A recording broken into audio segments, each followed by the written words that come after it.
আসসালামু আলাইকুম বন্ধুরা। আজকে আপনাদেরকে দেখাবো প্লাজো কাটিং। প্লাজোর কিভাবে লুজ নিতে হয়, কিভাবে হাই নিতে হয়, সঠিক নিয়মে দেখাবো। আজকের এই ভিডিওটি দেখার পর আপনারা খুব সহজেই যেকোনো মাপের জন্য প্লাজো তৈরি করে নিতে পারবেন খুব সহজেই। তো চলুন কিভাবে একটি প্লাজো কাটিং করতে হয় শিখে নেই। বন্ধুরা প্লাজো কাটার জন্য আমি কাপড় নিয়েছি ২ গজ ৪ ঘেরা। প্রথমে কাপড়টিকে ওপেন করে নিতে হবে।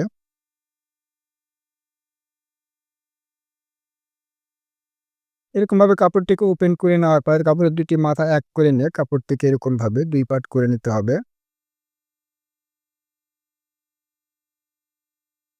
এরকমভাবে কাপড়টিকে ২ পার্ট করে নেওয়ার পর এরকমভাবে ভাঁজ দিয়ে কাপড়টিকে ৪ পার্ট করে নিতে হবে।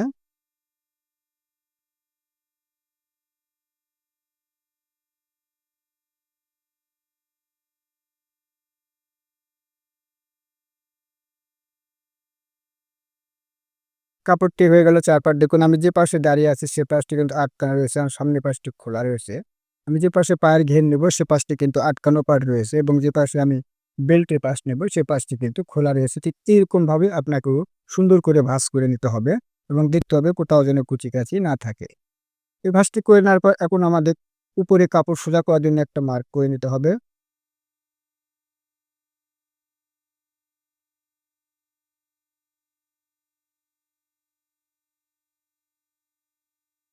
এই মার্কটি করে নেওয়ার পর এখন আমাকে নিতে হবে এলাস্টিকের জন্য। এলাস্টিকের জন্য কতটুকু কাপড় রাখতে হবে? এলাস্টিকের জন্য কাপড় রাখতে হবে ২ ইঞ্চিতে। এর জন্য আমি ২ ইঞ্চিতে একটা দাগ করে নিচ্ছি। দাগটাকে সোজা করার জন্য এপাশে আমি ২ ইঞ্চিতে একটা দাগ করে নেওয়ার পর এটাকে সোজা করে নিতে হবে।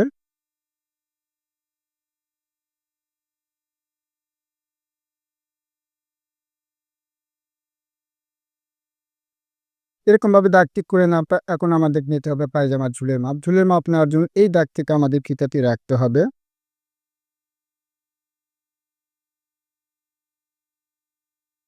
যার যেমন ঝুল ঠিক সে মাপে করে নিতে হবে। আমার ঝুল রয়েছে ৩৮ ইঞ্চি। আমি ৩৮ তে একটা মার্ক করে নিচ্ছি এবং মুড়িয়ে দেওয়ার জন্য আরো ১ ইঞ্চি কাপড় নিয়ে নিচ্ছি।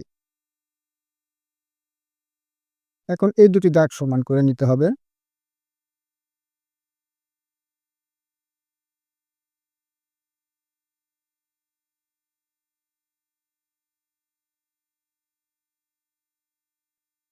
এই ঝুলের দাগটি করে নেওয়ার পর এখন আমাদের পায়জামার হাই নিতে হবে। হাই অনেকে কিন্তু সঠিকভাবে নিতে পারেন না। আজকের এই ভিডিওতে আমি দেখাবো কিভাবে সঠিক নিয়মে হাই নিতে হয়। আজকের এই নিয়মটি ফলো করলে আপনারা যেকোনো মাপের পায়জামা আপনারা খুব সহজেই তৈরি করে নিতে পারবে। তাহলে দেখুন এই হাইটি নেওয়ার জন্য এই দাগ থেকে ফিতাটি রাখতে হবে।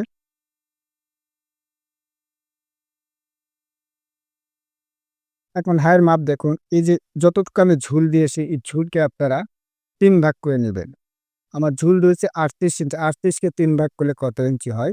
৩ তেরার ৩৯ পৌনে ১৩ ইঞ্চি। পৌনে ১৩ র সঙ্গে আমরা ২ ইঞ্চি যোগ দিব। তাহলে পৌনে ১৩, পৌনে ১৪, পৌনে ১৫ ইঞ্চি।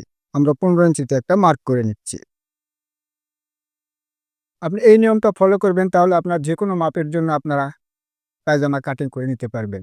নিয়মটা কি দেখুন, ঝুলকে ৩ ভাগ করে নেওয়ার পর এর সঙ্গে আপনারা ২ ইঞ্চি যোগ করে নেবেন। নেওয়ার পরে আপনারা হাই কাটিং করবেন। এই হাইয়ের কোনো রকম সমস্যা আর হবে না। আশা করি বুঝতে পারছেন কিভাবে হাইয়ের মাপটা নিতে হয়। এরপরে এই দাগটা সমানকে নিতে হবে।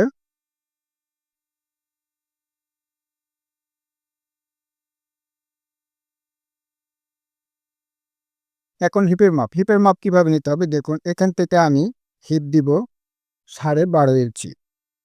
অনেকে একটু বড় করে দেন। বড়কে যখন দিবেন তখন তেলে আসলে লাগাতে কিন্তু অনেক সমস্যা হবে। যার জন্য আমরা হাই দিব ১২.৫ ইঞ্চিতে। এখানেও নিব ১২.৫ ইঞ্চি। নেওয়ার পর এই দাগ থেকে রাউন্ড শেপের জন্য আরো ২ ইঞ্চি এখান থেকে বাড়িয়ে নেব। নেয়ার পরে এখন আমরা এখানে স্কেল দিয়ে সোজা করে নেব।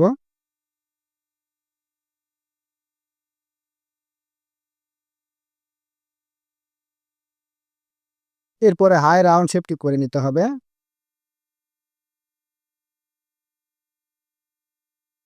এয়ার রাউন্ড শেপটি করে নেওয়ার পর এখন নিচের ঘের দিতে হবে। নিচের ঘের কত ইঞ্চি নিবেন? নিচের ঘের কাস্টমারের রুচি অনুযায়ী দিতে হবে। কেউ বড় চায়, কেউ ছোট চায়। এরকমভাবে আপনার কাস্টমারের রুচি অনুযায়ী দিতে হবে। আমার এই পায়জামার ঘের রয়েছে ২০ ইঞ্চি। তাহলে ২০ কে অর্ধেক করলে কত হয়? ১০ ইঞ্চি। এখান থেকে ১০ ইঞ্চি নিব এবং সেলাই মার্জিন নিয়ে নেব। নেওয়ার পর এখন এই দাগ থেকে এই দাগ পর্যন্ত আমাদের মিলিয়ে দিতে হবে। হুম, হুম, হুম।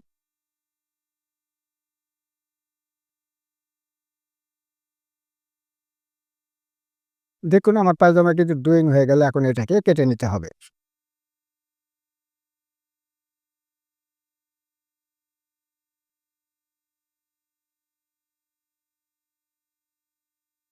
বন্ধুরা সঠিক নিয়মে কিভাবে একটি ব্লাউজ কাটিং করতে হয় খুব সহজ করে বুঝিয়ে দেওয়ার চেষ্টা করেছি। ভিডিওটি যদি ভালো লাগে তাহলে অবশ্যই ভিডিওতে একটা লাইক দিতে ভুলবেন না। এবং চ্যানেলে নতুন হয়ে থাকলে চ্যানেলটিকে সাবস্ক্রাইব করে পাশে থাকা বেল বাটনটি অন করে দেবেন। বন্ধুরা ভিডিওটি আজ এ পর্যন্তই। আল্লাহ হাফেজ।